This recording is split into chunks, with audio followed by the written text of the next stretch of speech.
کسی بہن نے سوال پوچھا ہے کہ میری طبیعت ٹھیک نہیں رہتی لیکن قرآن میں لکھا ہے کہ 2 سال تک بچے کو دودھ پلانا لازم ہے۔ دیکھیں میری بہن، قرآن میں ایک ریکمنڈیشن دی گئی ہے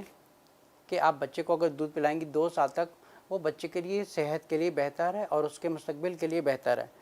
لیکن جہاں تک ایک عورت کی طبیعت ٹھیک نہیں ہوتی، لیکن یہ ان پر زبردستی نہیں کی گئی کہ آپ بچے کو زبردستی دودھ پلائیں، لیکن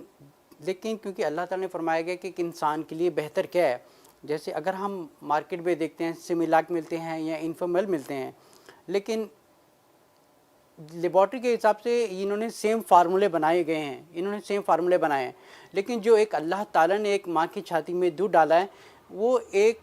لیبارٹری والے یا یہ کیمیکلز مل کے وہ چیز نہیں دے سکتے جو ایک اللہ تعالیٰ نے ماں کی چھاتی میں ڈالا ہوا ہے۔ اگر ہم سورۃ بقرہ پڑھتے ہیں آیت نمبر 233 میں، اللہ تعالیٰ فرماتے ہیں کہ ایک عورت کو 2 سال کی عمر تک بچے کو دودھ پلانا چاہیے،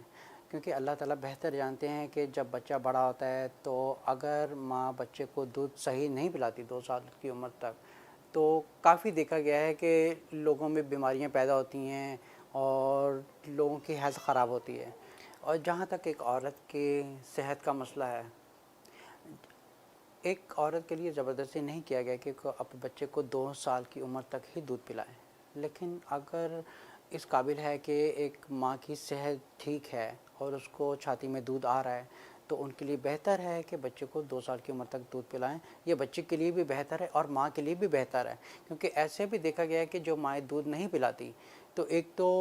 ان کی ماں کی بھی صحت خراب ہوتی ہے اور بچے کی بھی صحت خراب ہوتی ہے۔ لیکن ماں کی تو ٹیمپریری خراب ہوتی ہے، لیکن اگر لانگ ٹرم میں دیکھا جائے تو ایک بچہ جب بڑا ہوتا ہے تو اس کی ڈیولپمنٹ میں بھی اس چیز میں بہت فرق آتا ہے۔